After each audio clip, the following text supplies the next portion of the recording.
you very much. Sure. That is exceptional. Hey, Norman, how are you?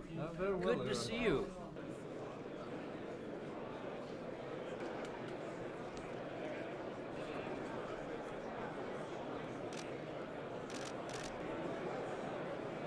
Ladies and gentlemen, please take a seat. Actually, I do not have to introduce President Sargsyan, who is the president of Armenia. Very thankful for you to join us and being here. So thank you again for taking a seat at our stage. But he's not only a politician, but he's also a physicist, professor of physics.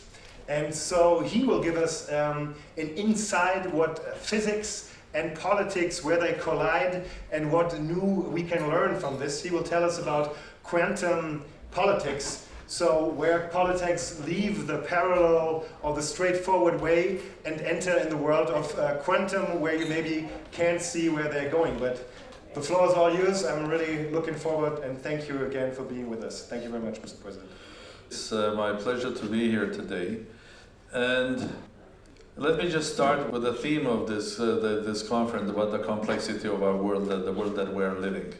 I think the voices and the noises that we hear today are all about that is too complex, unpredictable, difficult. We don't know where we are heading. Too many questions and too little answers.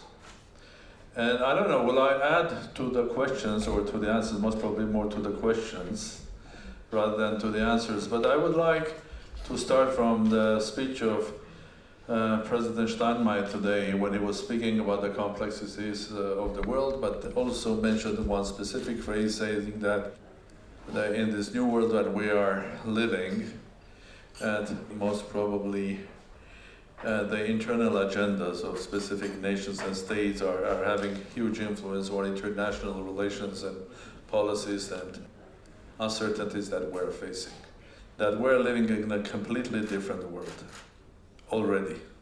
Maybe we don't notice that, maybe we don't speak about that because we're still thinking classically. We're thinking about the big story, which is still there, because the big bodies are still classical.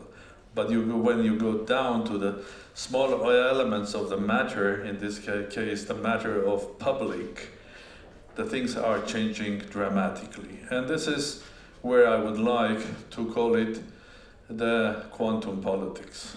Okay. The notion you can take as a metaphoric, another way saying that things are different, or you can take in a form that the classical institutions are becoming less and less important or relevant, and we can discuss about that.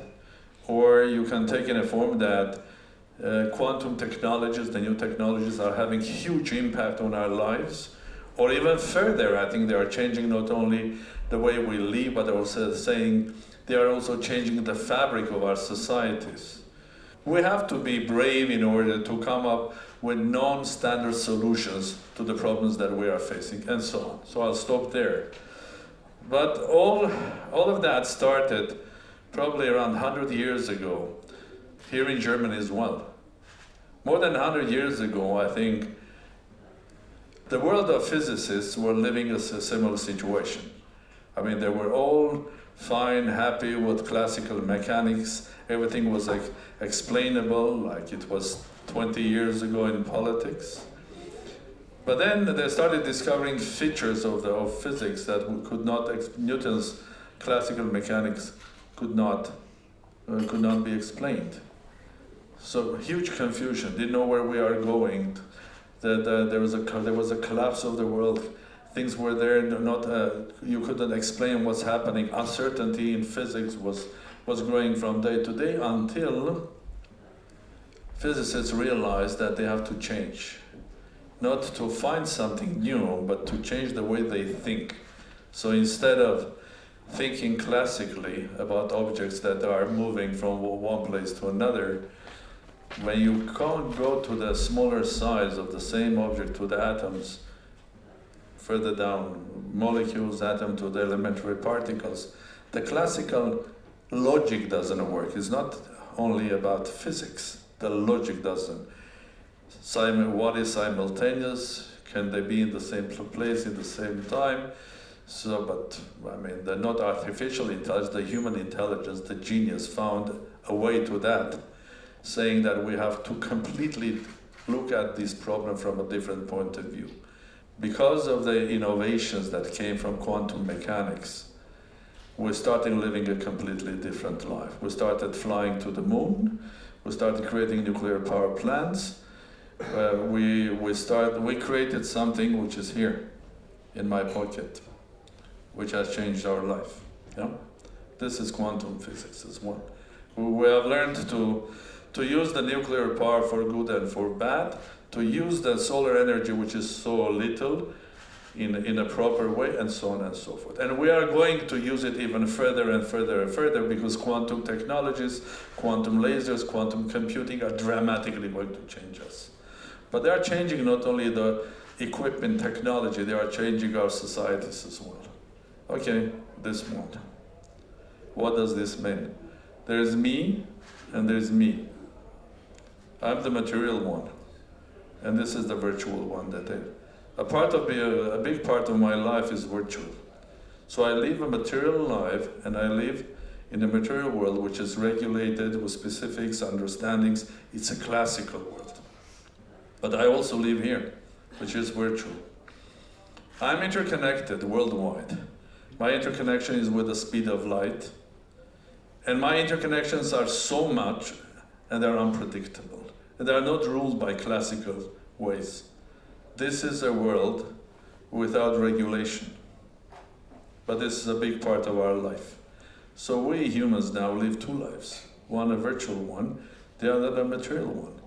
Do we like it or not, the virtuality grows every day.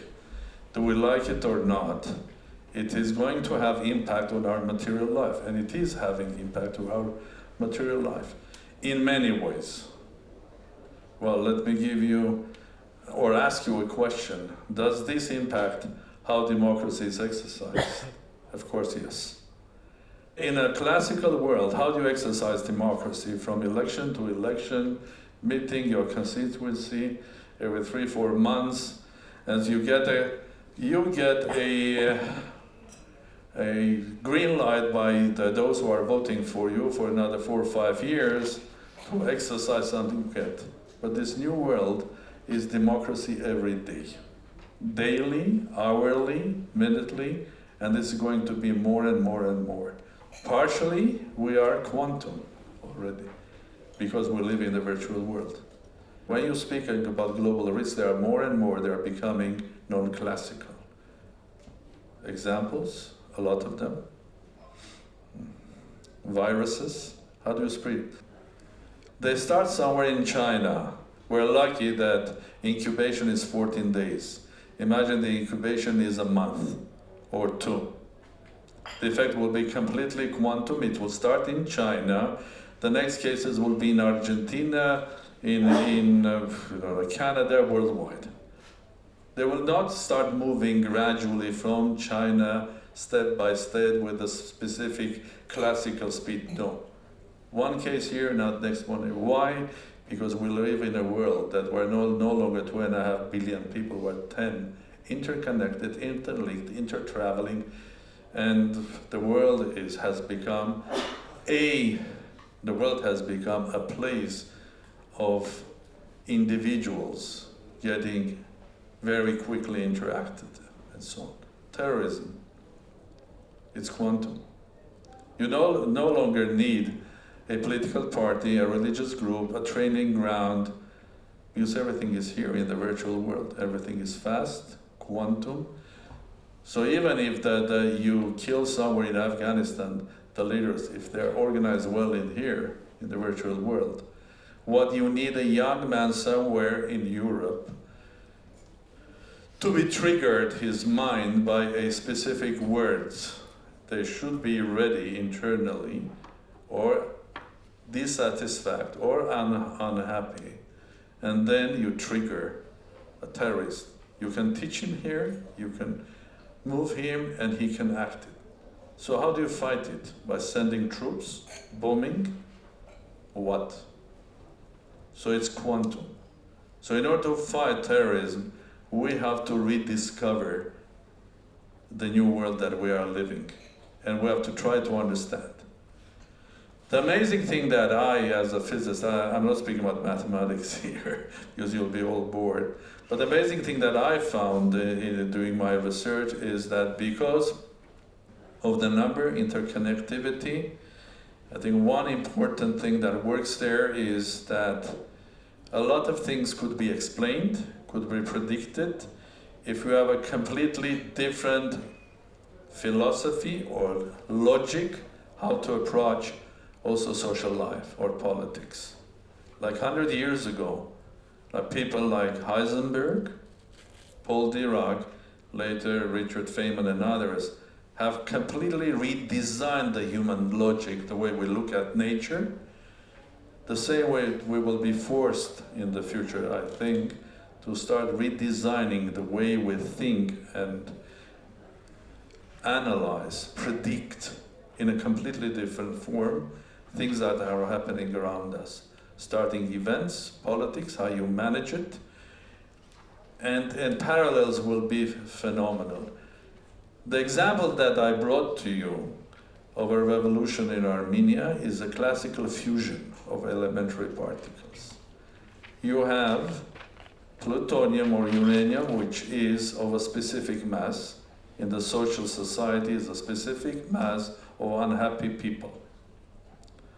And you don't need any ideology, you need just a couple of high energy, energized particles. They come and hit. And what you get, a chain reaction, is the same is happening in a human system. So the world is changing. And there is no amazing, it's not amazing because it's interesting. We are a part of nature. Why on earth quantum mechanics can explain not only individual particles, but also their connections or clusters, groups like atoms, molecules, it's run by that. Why on earth it cannot explain, not quantum mechanics, but a theory that takes care with the similar logic, why it cannot explain human society? I do believe it can, because we are also a part of nature and our behavior. Maybe individually we're different, but the moment we're interconnected, we interact with the speed of light, individual becomes important. This is a new world of a quantum, the world of the power of an individual. Then you can start using laws of nature on human society. We will be explaining more, and a lot of things in the future will be explainable through a different logic. There'll be more about probability of this or that happening rather than determination or classics that, yes, if you throw this thing from here or there, there'll be a specific path. Any politician in a modern world will be affected with the changes around him daily, and his decisions, you can judge about his decisions depending, the judgment will be not deterministic, but with a probability that this is going to happen with this sort of. For the moment, we're living in a semi-classical, semi-quantum world and we don't recognize that. And that's why there is a solution. There is a pandemic in China, so what to do? Because it's big, we do classical solution. We stop the gates. We don't allow Chinese to come to Europe. It's a classical solution. There is a terrorism in Afghanistan spreading. What we do? We bomb Afghanistan. Have we resolved the issue with terrorism? No. The next day you get the terrorism somewhere else. So, welcome to the new quantum world. And it's fascinating. Thank you very much.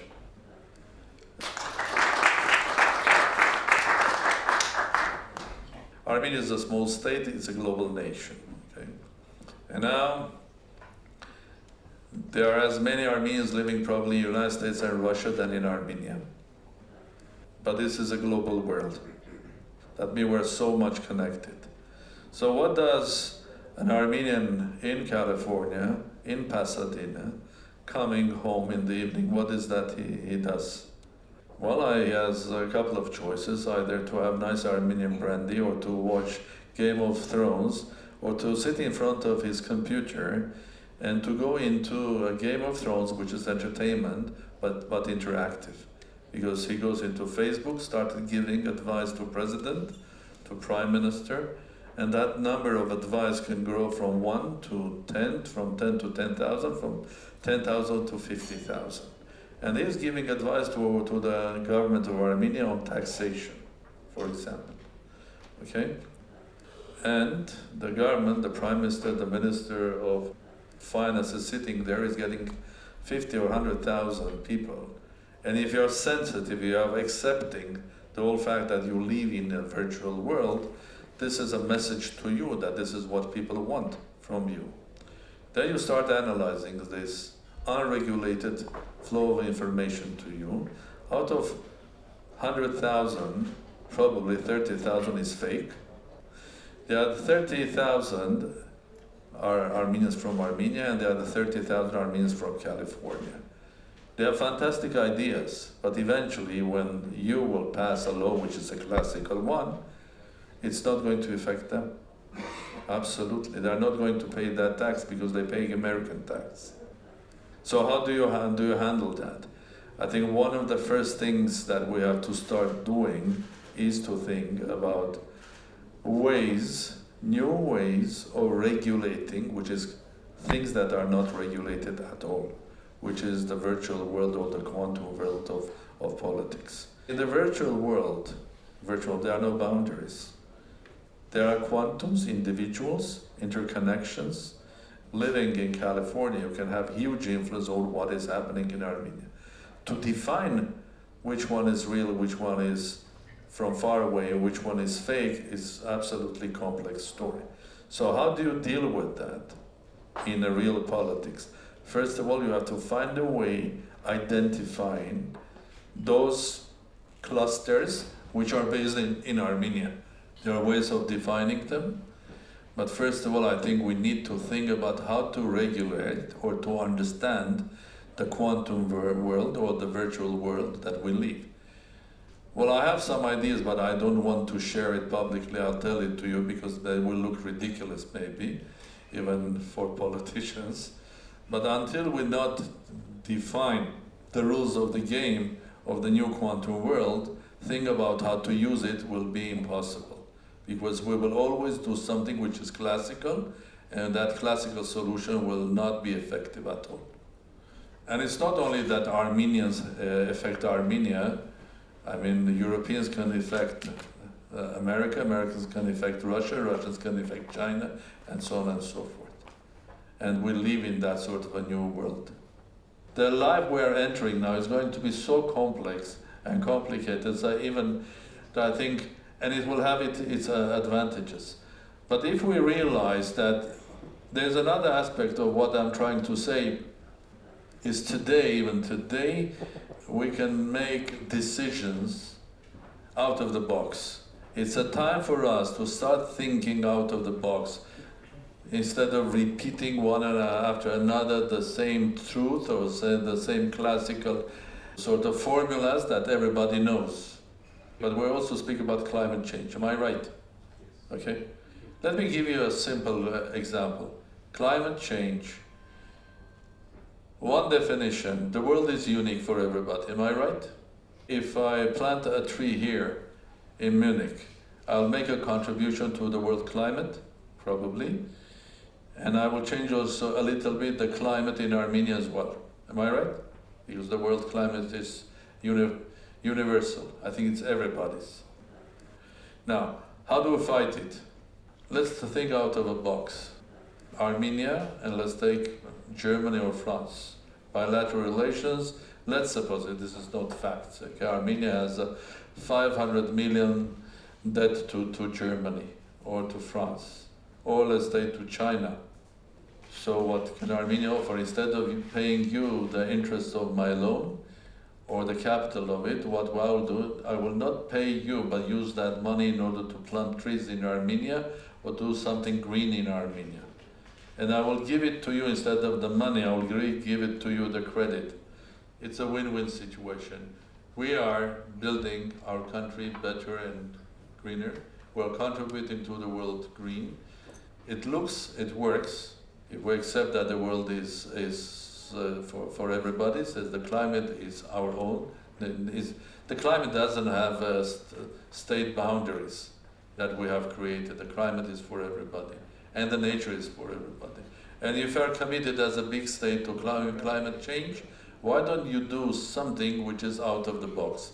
Okay, let me try to tell this story to international financial institutions. Will they accept this idea? Initially, of course, no, because any new idea, I think it's out of the box. It's discomfort. I don't have the people. I don't have organizations, and so on and so forth. So I think quantum world means also try to find solutions which are out of the box. It's not about quantum physics, it's about quantum society, but just thinking out of the box. Because this world is going to change. If we continue thinking, staying in the box, we will hit the wall in many ways. And we can see it now. We're getting absolutely uncomfortable what is happening. But it's just uncomfortable. It will become worse. It will not find solutions.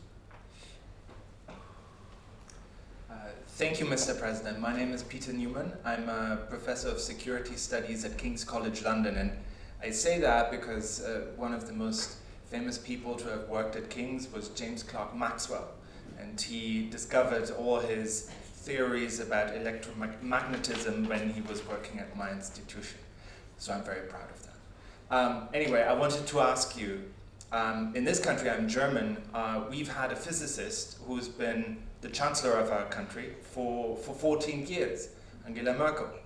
And people have always wondered about what impact does it have to have a scientist, a physicist in her case, to be as the head of the government. Does that mean anything for the way politics is being done and for the kind of policies that play out? So I'm asking you, do you think that being a physicist changes the way you look at politics, the kind of policies you pursue? Does it, for example, imply a different approach towards technology, towards the way you, for example, welcome also and offer a level playing field to technology companies coming to your country? What impact does it have that you are a physicist to the way you pursue politics? I'll say something if I'm making it complex, just tell me. Yeah? I think if I compare nature and statehood, okay? In nature, there are laws of mathematics. So you put mathematics as a basic law, because if in classical mathematics 1 + 1 is not 2, then there is something wrong. In nature, if you are guided only by mathematics, you will not learn about nature. You need physics, you need chemistry, and so on and so forth. So mathematics is the framework, is the constitution of nature, okay? Physics, biology, and others are the real life inside. So the constitution of a country is the boundaries, the red lines that you should not go. You should not cross them. When you are having problems, you start recreating mathematics. Nature discovery helps to develop mathematics. Real life discoveries are helping to change even constitutions and the laws. If you're a businessman, I think you better know law. At least you better know how to read a law document. Because otherwise you're spending hours and hours and days and you'll be lost in a legal document. If you're a businessman, my advice will be also know finances. You cannot run your business here. So if you want to become a businessman, you must be street smart, learn mathematics, read a bit of law, a bit of finances, here we are, go and start it. In politics, it's about systematic thinking, believing that logic is the most powerful tool that you have. And of course, believing in discipline of thinking and acting.